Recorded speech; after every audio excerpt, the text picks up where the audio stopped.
This is my vow. All gods will die. Hey guys, my name's Kyle and welcome back to Spider Guy. Today we're going to be taking a look at the entire comic book history really quickly of Gorr the God Butcher. Because recently the brand new Thor trailer just dropped, which if you guys want to check that out, I'll put that in the top card up above right now if you haven't seen it yet.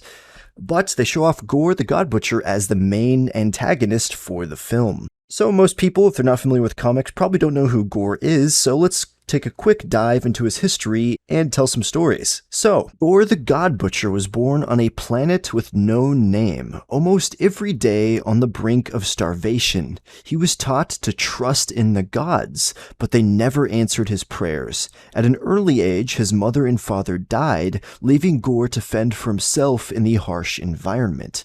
Years later, he married and fathered some children, however, most of them died. Gorr's pregnant mate Ara was killed during an earthquake, and one by one his children perished until he was left with one son, Agar. When Agar was on the brink of death due to starvation, Gorr sought to ease his suffering and told his son they would soon reach a forest where they would never go hungry again. Eventually, Agar died, however, and stricken with grief after Agar's death, Gorr gave up hope and outwardly expressed his belief that there were no gods, for which he was exiled by his superstitious people. While wandering the desert praying to die, Gorr witnessed a pair of battling gods, a dark elder god called Null, and a gold-armored purple-skinned god empowered by the Enigma Force. They plunged out of the sky and crash-landed nearby.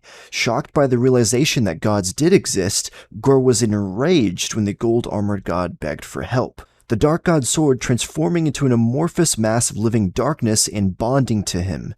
Gorr used this new weapon and called it the all-black the Necro Sword. He used it to kill that gold-armored god, then vowed to seek vengeance against all gods for never answering his prayers and set out to kill them all. Gorr despised any god and traveled the cosmos for thousands of years to exact his revenge, embarking on a decidal crusade in which he allegedly killed many gods. At some point in the 9th century, Gorr arrived on Earth and killed a god from the Americas, the body washing up on the shores of Iceland, where it was found by Thor. At a later date, while accompanying a Viking raiding party to Russia, Thor found some of these Slavic gods dead. Thor was then attacked by Gorr, who nearly managed to kill Thor, but just before the killing blow, Thor conjured a lightning strike which knocked both of them out. Gorr recovered and escaped to a cave, where he once again fought Thor. Despite Gorr attempting to torture Thor for information about the location of Asgard for 17 days, Thor held out long enough for his Viking worshippers to find him, distracting Gorr long enough for Thor to recover and cut off Gorr's right arm. Thor had believed that he had succeeded in slaying him. Gorr, however, survived this encounter and would spend the next 1,000 years butchering more and more gods, growing ever stronger and amassing an army of dark minions to assist him in his crusade. After destroying countless planets and gods, Gorr had gathered enough core of stars and different materials to build what they call a god bomb. However, Thor absorbed the god bomb's blast as well as his Necro Sword. Using their power, Thor was then able to weaken Gorr, before finally killing him.